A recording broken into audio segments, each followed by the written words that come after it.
پیارے بچوں، کیا آپ کو پتا ہے کہ آپس میں جھگڑا کرنا اچھی بات نہیں ہے؟ مما پاپا بھی آپ کو سمجھاتے ہیں، اسکول میں ٹیچرز بھی آپ کو سمجھاتے ہیں، لیکن آج میں آپ کو یہ بات ایک کہانی کے ذریعے سمجھاؤں گی۔ تو چلیے شروع کرتے ہیں۔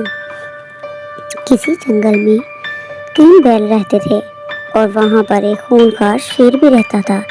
شیر بڑا ظالم تھا، وہ چلتا پھرتا کسی بھی جاندار کو پکڑ کے اس کو کھا جاتا اور اسے بالکل بھی رحم نہیں آتا۔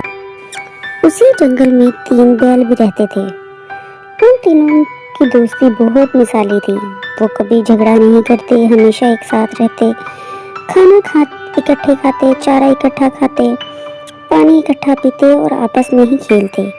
کسی بھی جنگلی جانور کی جرات نہیں تھی کہ وہ ان کی طرف نظر بھی اٹھا کے دیکھے۔ شیر کی بھی نظر ان پر بڑی دیر سے تھی اور وہ بھی انہیں کھانا چاہتا تھا، لیکن کیا کرتا؟ وہ جانتا تھا کہ اگر اس نے حملہ کیا تو اس کی اپنی جان کو خطرہ ہے۔ تینوں بیل اسے پکڑ کے مار ڈالیں گے اور اس اکیلے کے بس کی بات نہیں کہ وہ ان تینوں کا مقابلہ کرے۔ شیر بڑا پریشان ہوا، کیونکہ انہیں جب پلتا کھاتا پیتا دیکھتا تو اس کے منہ میں پانی آ جاتا۔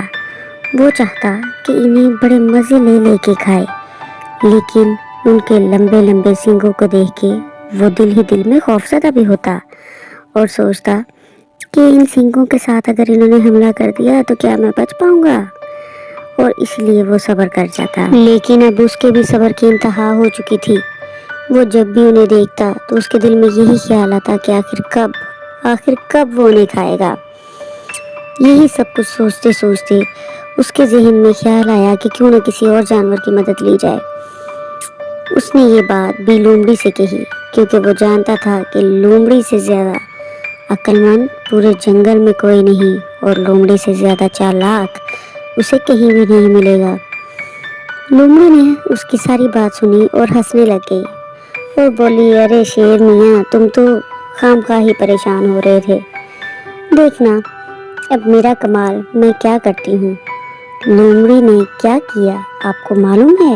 وہ ایک ایک کر کے ان سب بیلوں کے پاس گئی اور کہا کہ ارے تم تو سب سے زیادہ طاقتور ہو، یہ دونوں تمہاری طاقت کی وجہ سے تمہارے ساتھ رہتے ہیں، تم ان سب میں زیادہ طاقتور، زیادہ توانا اور زیادہ خوبصورت ہو، اور یہ تو تمہارا استعمال کرتے ہیں، اور تم جیسا جانور جو ہے وہ اکیلا رہے تو زیادہ اچھا ہے۔ جس طرح شیر جنگل میں اکیلا راجا ہوتا ہے، اس طرح تم بھی اکیلے رہا کرو، تمہیں ان کے سہارے کی کوئی ضرورت نہیں، تم میں اکیلے میں ہی بہت طاقت ہے۔ اس نے یہی بات باری باری ان تینوں بیلوں کو کہی۔ ان تینوں بیلوں کے دل میں غرور آ گیا اور وہ آپس میں جھگڑا کرنے لگ گئے۔ جب وہ جھگڑا کرنے لگ گئے تو ایک کسی طرف جا کے کھانا کھا رہا ہے، ایک کسی طرف جا کے۔ جب یہ صورتحال دیکھی تو اسے بڑا مزہ آیا۔ آخر کار وہ اب کامیاب ہو چکا تھا کہ اب ان بیلوں سے لطف اندوز ہو سکتا تھا۔ اس نے ایک ایک کر کے ان کا شکار کیا، اور جب ایک ایک کر کے شکار کیا دوسرا کوئی اس کی مدد کے لیے ہی نہیں آیا۔ ایک اکیلے کو تو اس نے قابو کر ہی لینا تھا۔ اس نے مزے مزے سے ان کا گوشت کھایا اور باری باری تینوں بیلوں کو کھا گیا۔ دیکھا دوستو، آپس میں جھگڑا کرنا بہت بری بات ہے، یہ آپ کو بڑے نقصان کی طرف لے جاتی ہے، اس لیے آپس میں پیار سے رہیں۔